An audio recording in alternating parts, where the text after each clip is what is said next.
Hello guys, I am back to my channel. তোমরা কেমন আছো? আশা করছি তোমরা সকলে ভালো আছো আর আমিও ভালো আছি। আর আজকে আবারও চলে এসেছি তোমাদের কাছে একটা নিউ ব্লগ নিয়ে। অবশ্যই স্কিপ না করে দেখতে থাকো। চড়া পড়া তাই তো।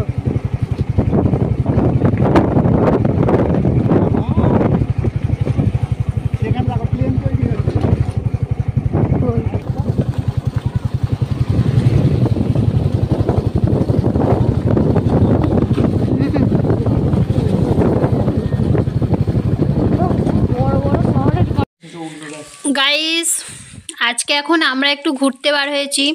আর ঘুরতে ঠিক বার হয়েছি বলতে আমরা একটা উদ্দেশ্যে বার হয়েছিলাম যে আমাদের এখানে একটা জল প্রকল্প হচ্ছে নতুন, সেইটা দেখবো বলে এসেছিলাম। আর জল প্রকল্পটা তো দেখা হয়ে গিয়েছে, আর ওই ভিডিওটা আমি তোমাদের সঙ্গে শেয়ার করতে পারি, কেননা ওই টাইমটায় আয়ান এত দুষ্টুমি করছিল, সেই কারণে আমি আর ওই ভিডিওটা তোমাদের সঙ্গে শেয়ার করতে পারলাম না। নতুন জল প্রকল্প হচ্ছে, আবার যদি অন্য কোনো দিন যাই, মানে ওটা তো আমার বাপের বাড়িতে হচ্ছে। আর আমি ওখানে ঘুরতে গিয়েছিলাম, বাপের বাড়িতে গিয়েছিলাম, তোমাদের সঙ্গে শেয়ার করেছিলাম। আর এখন নদীর ধারে একটু ঘুরতে এসেছি, কেননা জল প্রকল্পটা দেখবো বলে।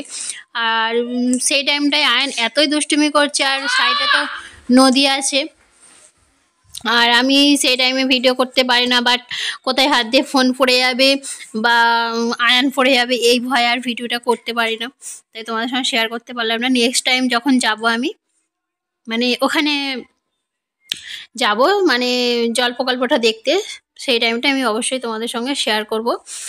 আর এখন আমরা একটু জল প্রকল্প তো দেখা হয়ে গেছে, আমরা এখন একটু ঘুরতে যাচ্ছি। আর এখন আমি চলে এসেছি এখন কালীনগর, আর এটা হচ্ছে কালীনগরের বড় একটা মন্দির। আর অবশ্যই তোমরা যে এখানে যদি এসে থাকো বুঝতে পারো।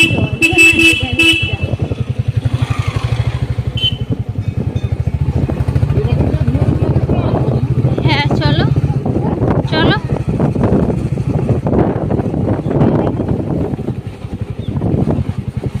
কি খাবে বলো তো?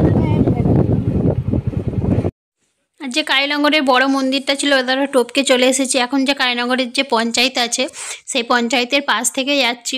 আর তোমরা যদি কোনোদিন এই দিকে এসে থাকো, বা আমার যে ফ্রেন্ডরা আছে, আমার যে ইউটিউব ফ্যামিলির মধ্যে আছে, যদি আমাদের এই হাওড়া জেলাতে হয়ে থাকো, অবশ্যই বুঝতে পারবে হাওড়া জেলা, বাট মানে এই আশপাশে যাদের যদি কোনো বাড়ি থাকে তাহলে বুঝতে পারবে। গাইস, দেখতে পাচ্ছ আমরা চলে এসেছি, মানে পাম্পের কাছে, পেট্রোল পাম্পের কাছে চলে এসেছি। আর এখন আমরা একটু তেলটা ভরে নিই।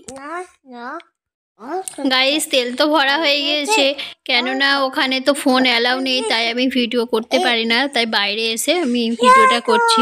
আমাদের এখন তেলটা ভরা হয়ে গেছে, আমরা এখন এবারে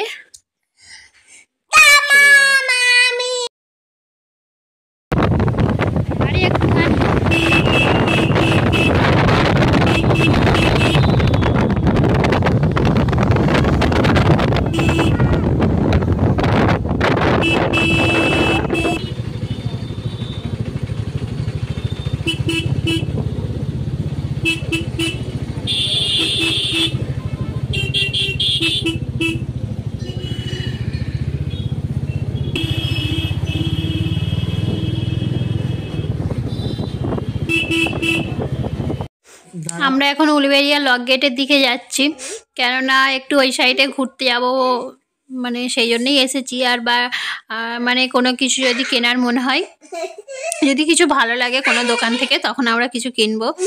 আর দেখতে থাকো অবশ্যই ভিডিওটা। এখন এটা হচ্ছে ওই যে উলুবেড়িয়া গরুহাটা থেকে আমরা এখন মানে উলুবেড়িয়া যে লক গেট আছে, যে থানা আছে, অ্যাকচুয়ালি যে জেল আছে, তোমরা যদি এদিকে কেউ এসে থাকো অবশ্যই বুঝতে পারবে যে এদিকে একটা জেল আছে, থানা আছে, আর এ নদীর ধার আছে, এই সাইডেও একটা নদীর ধার আছে। আমরা এখন ওইদিকেই ওই মানে দিকে যাচ্ছি। আর যেতে যেতে অনেক কিছুই দোকান আছে আশপাশে, অনেক মানে ভালো ভালো দোকান আছে, আর অনেক বড় বড় মার্কেটও আছে এখানে। আর দেখো আমরা এখন একটা মার্কেটের সামনে চলে এসেছি, এখন আমরা বাজার কলকাতার সামনে দাঁড়িয়ে আছি। আর এবারে ভিতরে ঢুকে যাব। আর দেখো ভিতরে না ঢুকতে ঢুকতেই আয়নের দুষ্টুমি শুরু হয়ে গিয়েছে। আর আয়ান দেখো রাগেতে ধুলোয় বসে পড়েছে মেঝেতে, আর ওর পাপা ওকে তুলছে, তাই রাগে ও কান্নাকাটি করছে। আর দেখো এখানে অনেক দারুণ দারুণ কালেকশান আছে আর কম প্রাইসের মধ্যেও আছে। দেখি আমরা এখন কি কিনি, আর যদি কিছু ভালো লাগে কিনে নেব। আর ততক্ষণ তোমরা আমার ভিডিওটাকে সাবস্ক্রাইব করে দাও। টাটা বাই, নেক্সট ভিডিওয়ে তোমাদের সঙ্গে আবার দেখা হবে। সুস্থ থাকবে, ভালো থাকবে, সাবধানে থাকবে। টাটা।